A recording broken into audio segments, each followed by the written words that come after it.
waiting on Payton to arrive. We're going to have so much fun. I'm so excited to sit down and talk with her. We have some good questions, some of them that everybody else has brought to us, some of them that I just wanted to know, but she should be here any minute.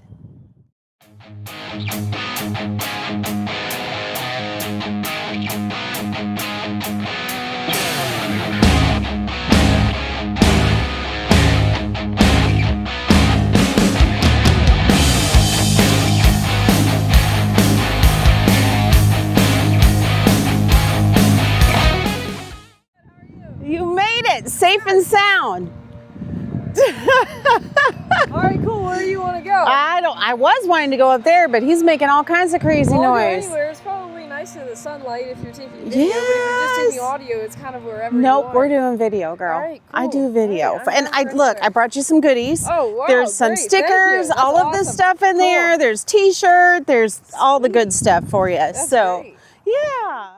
Okay, so hi everyone. Donelle here with Going Rogue. I have the beautiful, the talented Payton Ridenour here today in Desoto, Texas for her clinic, right? Yes. Yes. Are you excited? Yes, I am super excited.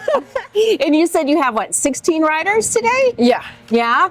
And so are they all of all ages, or what are you doing? Pretty much anyone can sign up, but they're all from, I think, about 8 to 12, and then maybe a few outliers. So we're Right. kind of like in the same age category. So it's probably a good thing that I didn't sign up because nobody wants the old lady there. Oh, that's okay. But I am going to stay here and I'm going to video and do all the stuff. I want to catch it all. If you're All right. okay with that, Yeah, of yeah, course. for Yeah, sure. you told me I Yeah, could. So on our podcast, we told everybody we were doing this, and I sent a whole list and said, y'all send me your questions. So we have some good questions for you. Are you ready? I'm ready. You're yeah. ready? I'm going to be very surprised if there's a question on there that I haven't heard before. So- there might, I don't know, probably not, but there might be. Okay. Yeah. But first, I have to ask you to do a shout out to my husband, Dan. I don't know if you remember him. Overalls at the Coffee with Pros. Yeah. Hey, Dan! What up, dude? We miss you here. He was so mad that he didn't hear. So, you've gone from local tracks to the Olympic gate. When you look back, what moment made you realize this is bigger than just racing? I think when I went to the Olympics, that was my this is bigger than racing moment, because my whole life pretty much was leading up to that dream of Being going there. into the Olympics. So then once I was there, to just experience the camaraderie of all the different countries together and being able to see where traveling and racing my bike has taken me kind of brought it all full circle. It was kind of like right there. That was your moment where you knew this is it for you for the rest of your life. Yes. Yes, Yeah. that's awesome. So at the Olympics, everybody was super friendly. It wasn't like hot and heavy competition. Like you felt like it was good camaraderie there. Yeah, I mean, BMX is an individual sport. So when Right. we go on the gate, obviously there's no friends. But between not just BMX, but meeting people from other disciplines, pretty much everyone's just so excited to be there. Yeah. And it's cool to see the camaraderie between everyone from different countries, no matter what sport you're from, all kind of just be happy for you, basically. Oh, Yeah. I love that. That's super cool. So do you still stay in touch with a lot of those people you raced with? You still race them occasionally, or? I mean, BMX is pretty niche, so Yeah, it sure we know everybody. Right. At the end of the day, Yeah. a lot of them from, I guess, like Tokyo have retired, but honestly, a lot of those girls that I race, I looked up to racing when I was super young, and then now I race a lot of them still. That's Yeah. so amazing. You're so talented. That's so awesome. So that brings us to, I guess, how did you get started in racing? I had heard that you started with your dad. Yes. Is that correct? So I started racing when I was 5 years old. My dad used to race when he was younger at the amateur level, and then Yeah. he took me to my local BMX track, which I'm from Pottstown, Pennsylvania, which is a town like 45 minutes northwest of Philly. Mm-hmm. And we went to my local track, and it's something that my dad and I have always done together, and we've done it together pretty much ever since. Ever since. My dad So- still rides. Yeah. Not so much anymore, but like he still rides the track like at least once a week. Like the thing is, like it's different when I'm 7 years old and my dad's just riding around the track with me, and now I'm full-on elite athlete. Right. He's not going to do first straight efforts and track efforts with me. Also, my dad is getting older too, so he doesn't have as much stamina as he used to. Now the level has just gotten so much higher.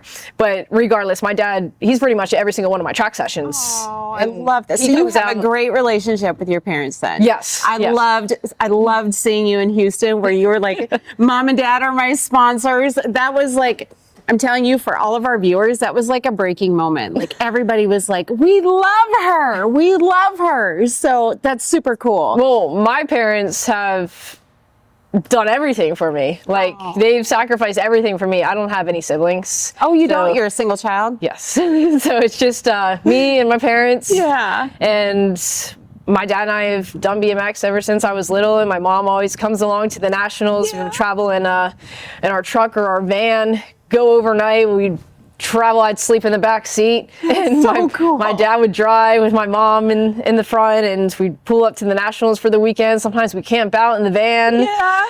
And it's a family affair for us ever since I was little. And then now seeing it come full circle and then being able to win, right? Like these events at a high level, and then having my parents also there to experience it is just like so rewarding for me and my parents to know that a lot of the sacrifices that we've made are worth it at the end of the day. I bet they are so proud of you. Yes. I bet they are so proud of you. So I'm curious though, your upbringing. So did you go to like elementary school? Did you go to school or did they homeschool you? Because you had to travel a lot. Yeah. So I went to public school, honestly. Okay. And I did work. I did 1 year in my junior year where I tried to do online school. And honestly, I didn't really like it. Okay. So then I went back for my senior year because I wanted to do prom and I wanted to get a proper graduation. Yeah. And guess what? I was a COVID 2020 graduate, so I didn't get any of that anyways.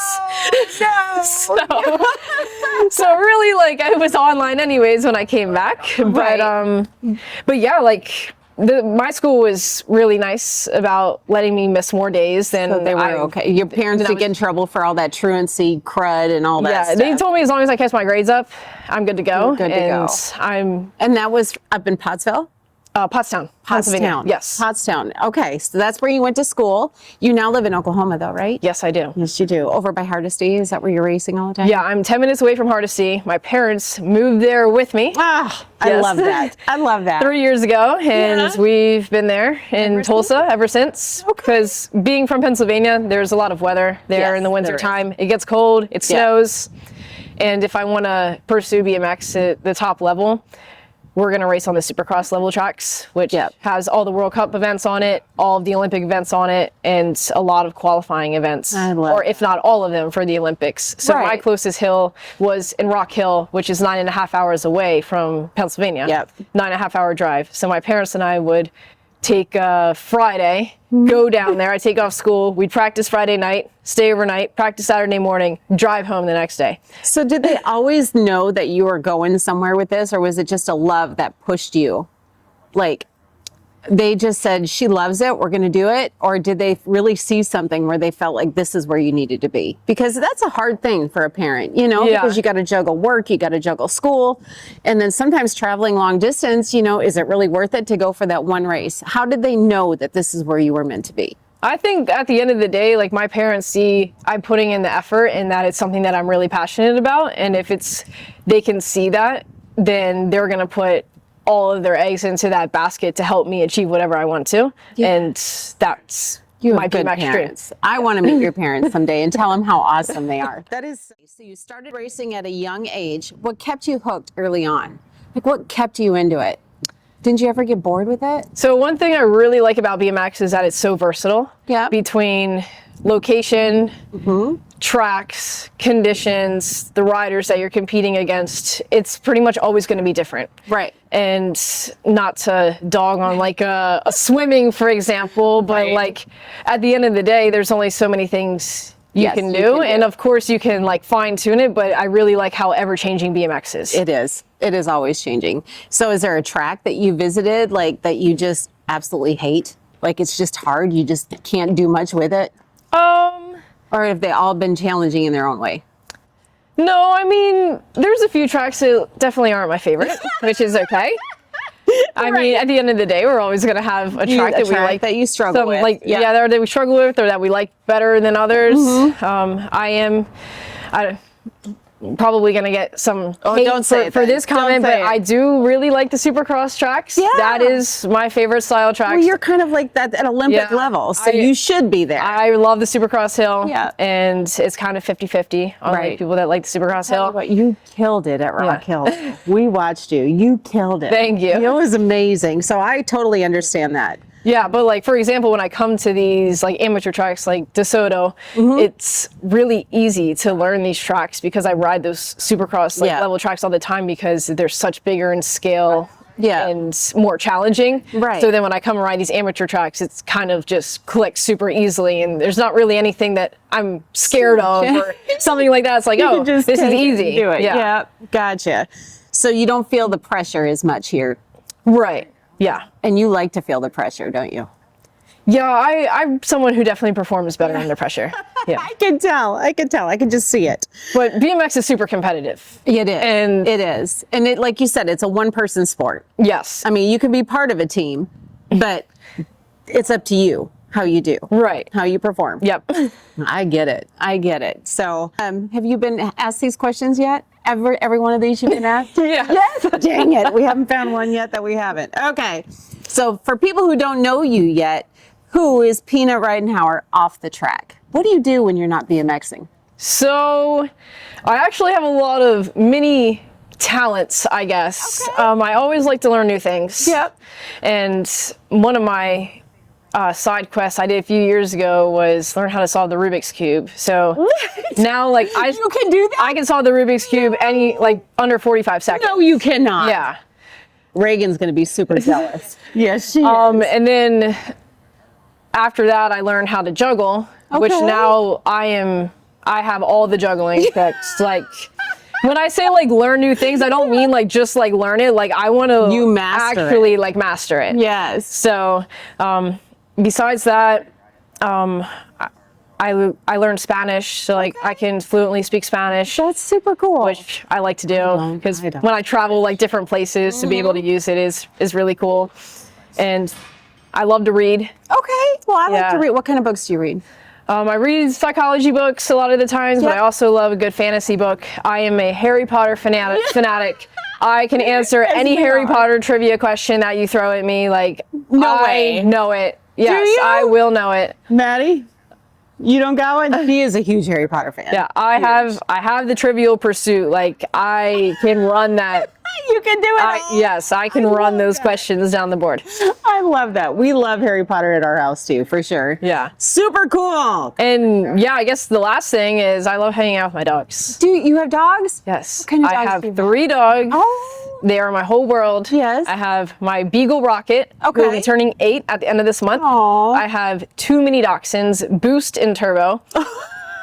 You can see that there's a theme going on. Yes. Turbo is 3, and Boost is going to turn 2 at the end of this month also. Oh. And do they travel with you as often as you can? So if my parents come to the races, they'll come with my parents. So they were all in Houston with me. Oh, were they Yes. really? That's amazing. Yes. So one of the pictures that I posted from Houston, I was with my Czech on the podium with one of my dogs, and that's Turbo. Okay. Okay. No, that makes sense. I figured it was one of your dogs. I did, but we are dog lovers ourselves. Yes. So I completely understand. So was there a moment where you almost quit? I wouldn't say there was a moment where I almost quit, but maybe like a moment where I got discouraged. Yeah. To be at the highest level of BMX comes with a lot of specificity and attention to detail. Okay. And I think it's hard when you put in all of those, like you check all of those boxes and then you don't get the results that you're looking for. Okay. So for me, I won pretty much everything that you could win when I was amateur. Right. And then when I went into pro, I had a really tough time riding in the pack. Gotcha. And now I found myself not being able to whole shot and win everything. Right. And now I'm like kind of towards like the middle of the pack or like next to people, and all of a sudden I have no idea what to do.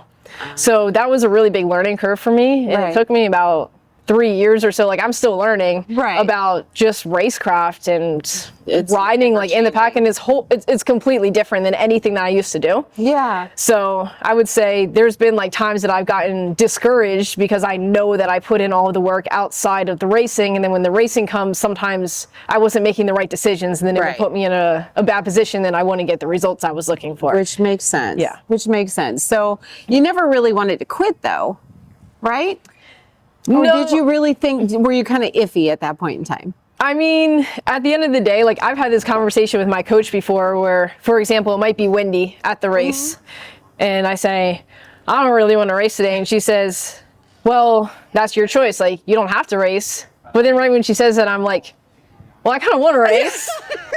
Deep down, like, I think were hoping she would just be like, you know, who cares? You don't have to do it, whatever. like- and then when she didn't feed in, you were just like, okay, never mind. well, I always kind of think about what do I want at the end of the day, and it's something my coach and I talk about. My coach, give her a great shout out. Her name's Ariel Martin Verheeren, and we've been working together for 10 years now. oh, wow. So oh, wow. we have been through it all Yeah. pretty much with my. She knows you. She Yes. knows you. Yeah, so pretty much anything like that she tells me to do, like I will trust her with for training, and it has worked so far with she everything, your which is first great. trainer?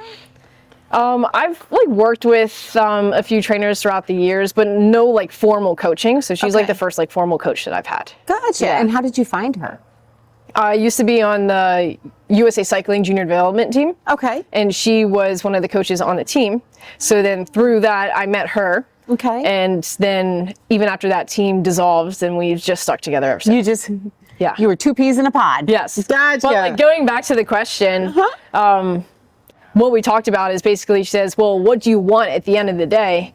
And I think, well, I would rather like go down trying than Right. like not try at all. Yeah. Because that like just gives me so much fulfillment at the end of the day, knowing that I put everything that I had into it, than rather took a step back and said, oh, I'm a little scared, I don't want to do this. Yeah. Because that feeling when you do something that's scary and then you're able to come out like victorious is such a good feeling. And like, honestly, nothing matches that feeling than knowing and going home that you never even tried it. Very true. Yeah. So it's basically an inner battle that you win. Yes.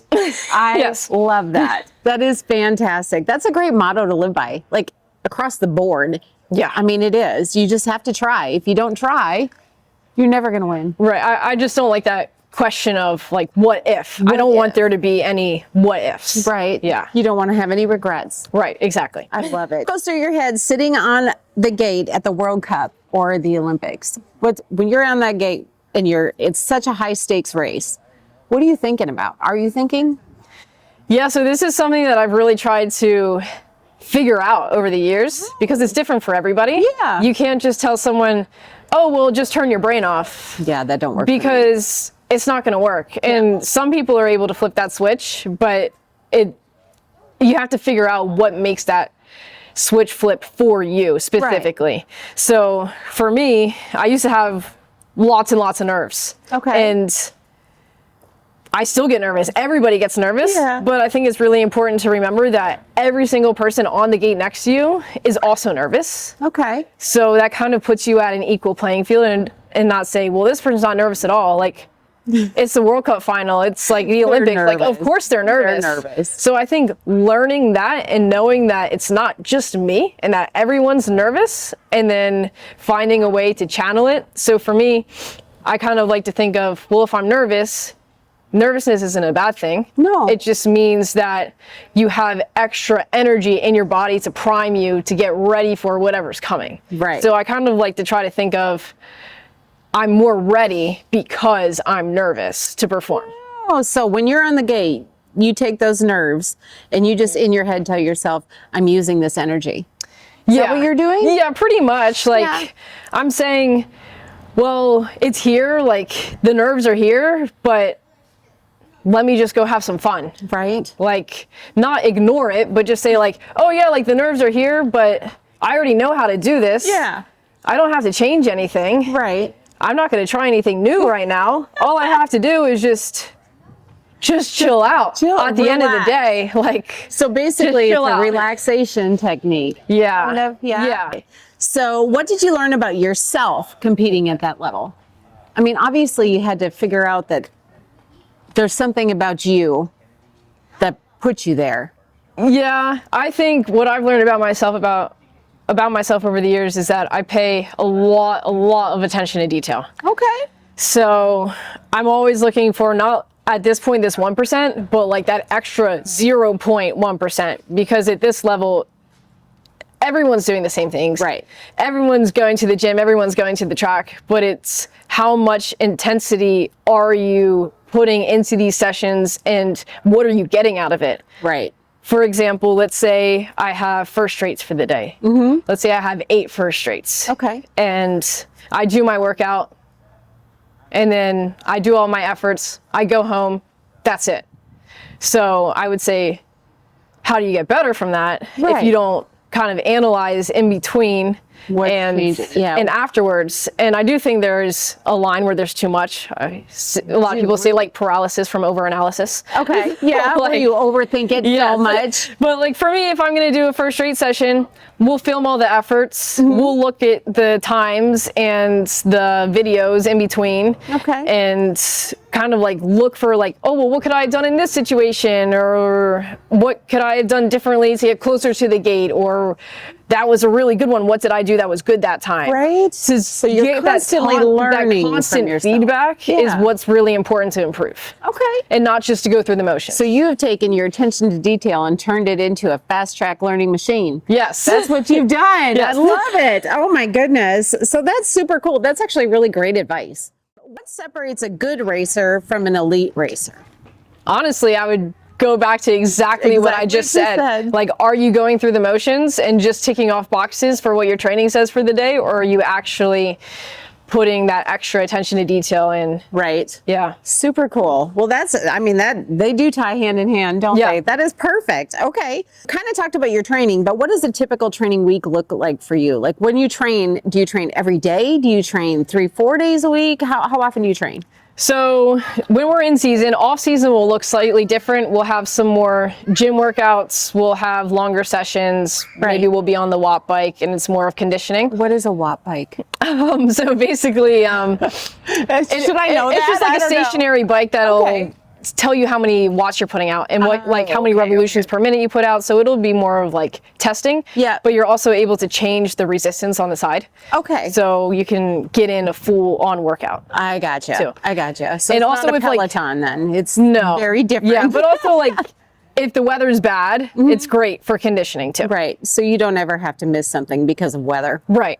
I love it. But when I come for like preseason or like when we're in season, I'll typically do gym 3 days a week, which will be full body gym. Right. Always. And BMX racers train a lot like Olympic lifters. Yeah. Where we'll do really explosive deadlifts and lifts. So like power cleans, hang cleans, like any kind of clean, rack pulls, high pulls, and then squats. BMX racers love their squats. I know. For me, I love the front squat. And besides that, usually throw in sprints once or twice a week, and then track. Of course, the track. Yep, track. Track takes priority, always. I'll usually do 4 track sessions a week. Okay. And then I'll have 1 rest day. So at pro level, do you get extra time on the track? Do you have to pay for track time? I mean, it depends on the track and what their policy is, honestly. Yeah.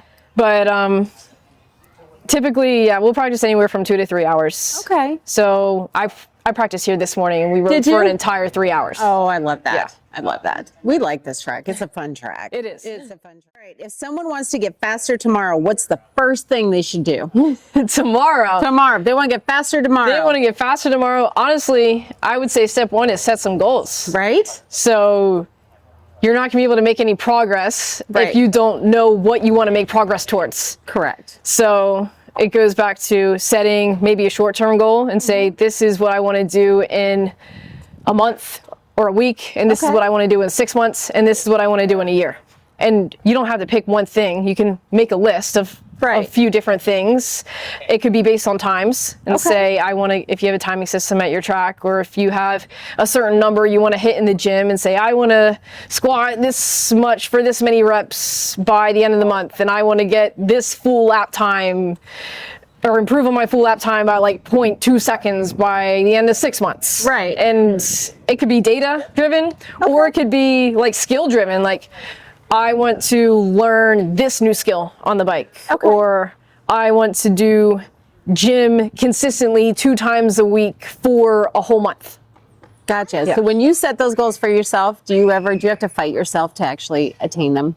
Do you have to be like, I said I do the gym 3 days this week and I only did 2. I don't want to do it. Honestly, no. I am not that kind of person. You're like, I'm going to do it. Yeah, like it will get done. No matter what, gotcha. it will get Determined. done. And for me, BMX takes priority over anything else in my life. Okay. So, because like that's my main goal. Right. Like BMX and winning an Olympic medal is my main goal. Yes. So for me, like, I know if I miss a day again, it's not the end of the world, but still I want to go into kind of going back what we talked about earlier, knowing that I put in everything I possibly could, and put in all of my effort and attention to detail to everything. Exactly. No what ifs. No what ifs. So basically, focus, set some goals.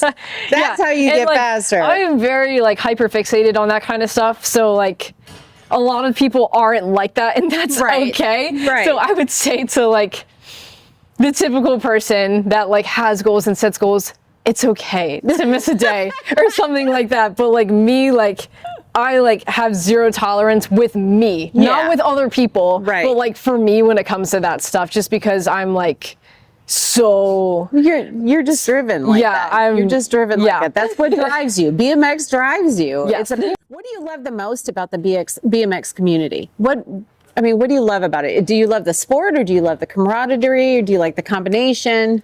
Yeah, I would say a little bit of everything. Okay. I love traveling and getting to experience new places, new people, and then experience it with people that have the same passion as you. Right. So when I go to the World Cups and I see my friends from Europe there in South America, and we're all in Australia together, I'm like, this is the coolest thing in the world. Like, we're all here, and we're all here through our passion for bikes, and we get to like enjoy it with each other, basically. With each other. That's amazing. So what do you think BMX needs more of right now? More of right now? That's a really good question. Have you been asked that one? I have not gotten asked that question because you said right now. So I need to think about this one on the spot. Right now, if we could improve BMX, how would you do it? I feel like there's a lot of different ways I could go with this, but right now, I would say like riding with people at the track and like doing more things together. Okay. BMX is a really individual sport, and of course the results that I get aren't like someone else doesn't affect those results. Like, it's all on me, which is why I love BMX. Yeah. But I also think a lot of the times that creates an ego within other people that are training. Yeah. And a lot of the times people don't want to do stuff together. They're like, well, I don't want to get beat by this person, so maybe I won't get in the gate with him. Right. Or, well, I don't want to do that because that's not on my coaching program today. Like, honestly, I really like it when people come together and they say, hey, this is what I have today, this is what I have. And then ahead of time, we can work it out so then we can do something together at the track. Okay. And also, it's kind of a way to challenge each other. Exactly. Right? And again, like, who cares if you get beat? Right. Like, no one wants to get beat. Absolutely no one wants to get beat. I hate to get beat. I do not want to get beat. But like, upping that intensity in practice not only makes you better for the race, it makes you and like everyone that you train with better. Right. A lot of the times you'll see when people go to the race, they'll have the lap of their life. They're out front. All of a sudden they explode. Yeah. Just explode. Yeah. And it's because they're trying so much harder when they race. Okay. And they never practice it in practice because maybe they're just always doing laps by themselves and they never were able to crank up that intensity like we're talking about. Yeah. So yeah, I would say one thing I would change is not so much from like a track standpoint, but it's a rider standpoint, like getting everyone together and say, hey, who wants to do first straights on Tuesday and then do something like that? Yeah, that would be cool. That would be cool. That's really good advice. I didn't know I really didn't think you'd go that way. I love it. Personally, like I really like training with other people, but I've never really gotten the opportunity to train in a group environment a lot. Okay. Being from my hometown in Pennsylvania, I was the only girl on my track sometimes. Oh, I gotcha. And then as I got a little faster, sometimes it'd just be me and like all the little kids. Right. So there was like quite a gap. Yeah. And a lot of times I like didn't really have someone to like train with, like a training buddy. Yeah. And even when I moved to Tulsa, sometimes I'd just like be riding by myself a lot of the times, and everyone would be doing something different on the track. Right. So one thing that USA Cycling specifically has implemented in the past just few months is having everyone do stuff together. Okay. And I've seen so much improvement, like not just from myself, but from everyone that is involved in that. Okay. And also like an increased camaraderie within the team too. So it's of nice. course, when you get to compete with someone, like you said, you develop a friendship outside the gate. Yeah. On the track, it's a whole new ball game, right? Right, But yes. All right. So where did the nickname Peanut come from? So- I knew you were expecting that. Yes. Honestly, everyone just called me Peanut ever since I was little. Were you small? Yeah, I was pretty like small, and then I was never like the tallest one in my class, Right. but I wasn't like super small, just kind of like in the middle, I guess. But everyone just called me Peanut ever since I was just little, did. and now like that's my BMX name. That is your BMX If I introduce name. myself at the track, I'm introducing myself as Peanut. Are if, you? If I introduce Yeah. myself as Payton, they're like, I don't know who that is. And it's also way easier for the kids too. Right. And honestly, for all my foreign friends, Yeah. it is much easier for them to say Peanut remember. than Yeah. say Payton. So That makes sense. everyone pretty much just calls me Peanut. That makes sense. I love that. I love it. Okay, so I knew that. I knew you knew that. What rider you love lining up against the most? Lining up against. Mm-hmm.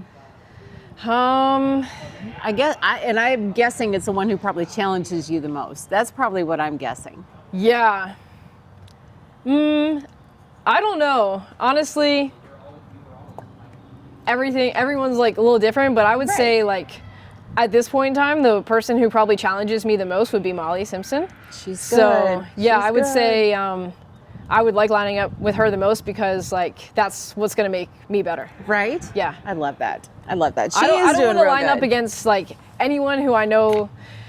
Well, again, not I don't Yeah. want to, but like I want someone who's like going to push me Right. to like challenge me at Right. the end of the day. Yeah. So So that makes sense. She's doing good this year. She's doing Yeah. real good.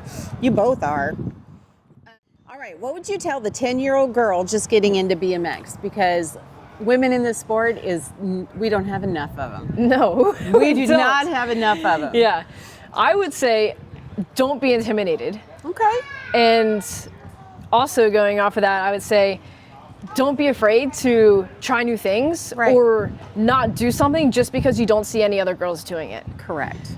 So love again, it. I was like one of the only One girls of in the my only track girls, for yeah. a lot of the times, and just because there's no other girl doing something there doesn't mean that you're not gonna be able to do it too. Right. Correct. Yeah. So when you were the only girl on the track, did you get a lot of boys who didn't like you beating them? Oh yes, yes, for sure. Especially like as I got older, then you hear like the dads talk at the finish line and say, "You don't let that girl beat you next time." So then I had a target on my back, and like Right. I don't want to get hit in the turn by some boy. But you stuck yeah. through it. So, Yeah. and that's a common thing I hear from a lot of like girls. So we have a team. It's called Free Up BMX, and we have just a very few girls on our team. And a lot of the boys who ride with us, they have sisters or wives or girlfriend, And I'm like, why don't you get out there? I can't race with all the boys. That drives me nuts. Yeah. Like, come on, I'm horrible at this sport. I'm not gonna I lie. race my brother and my husband. Yes, she does. They're all in the same class. And your dad sometimes. So, yes. So I mean, your advice to a woman is to just stay in it, right? Yeah, and Just- honestly, like sometimes I have a conversation with the boys, Yeah. and like in practice, and I say, "Hey, like, don't kill me," basically. Like, if we're doing first race, I'm like, "Hey, like, just so you know, like, I'm gonna be here, and just so everyone's aware of it."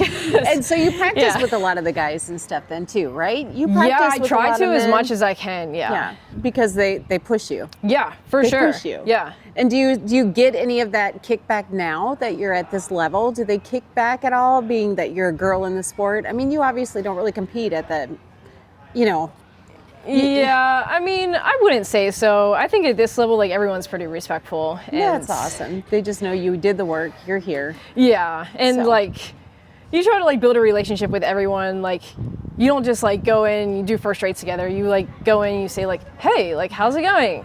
So at least that's what I try to do. Right. Not everybody does that. But Yeah, so I get it. What is your goals moving forward?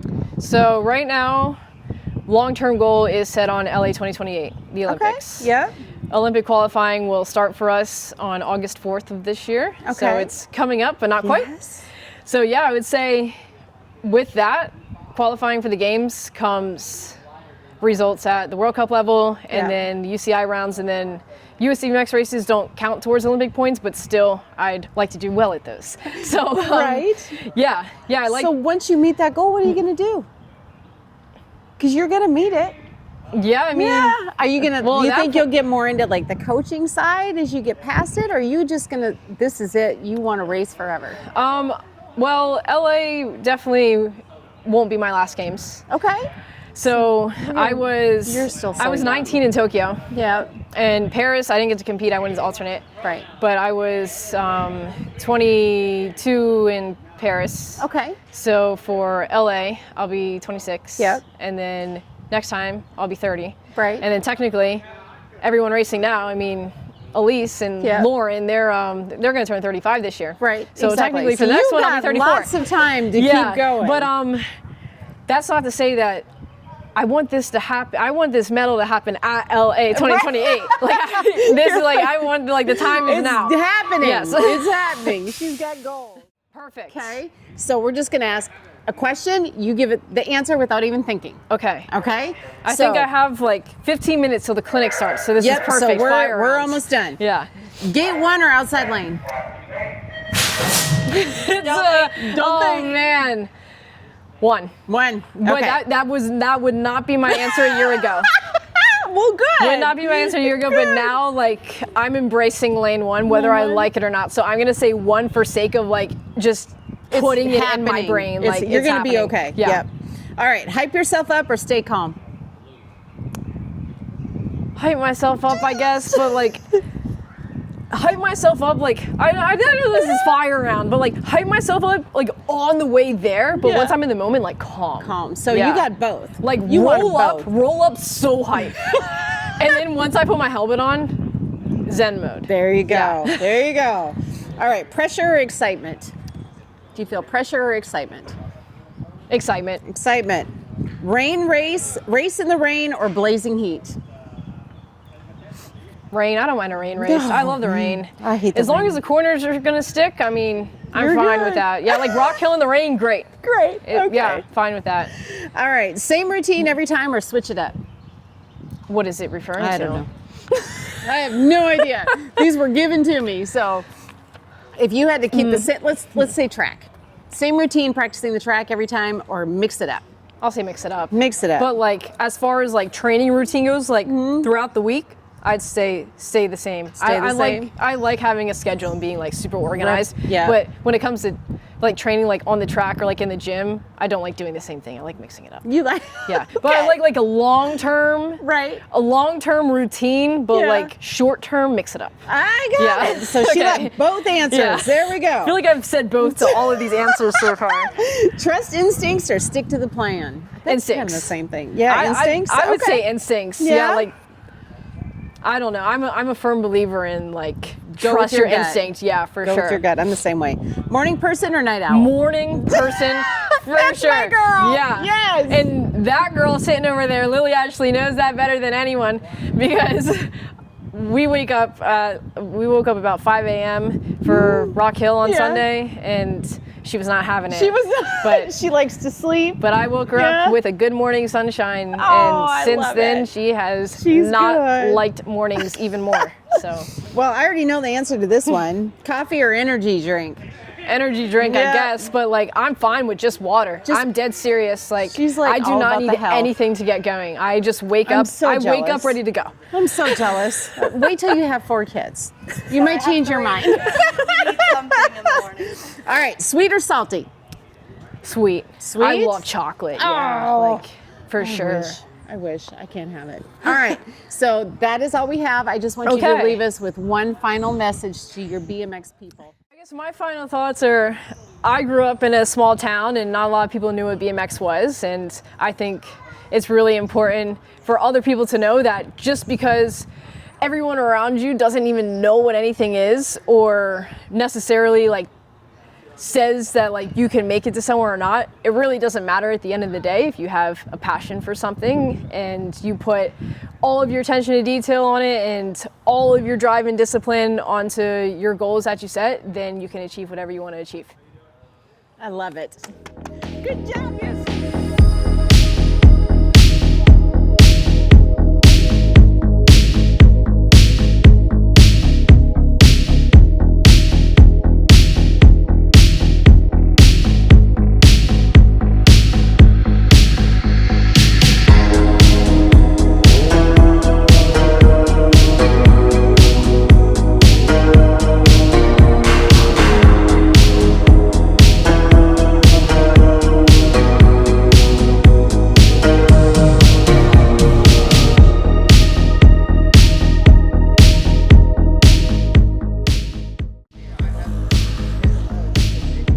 Nice!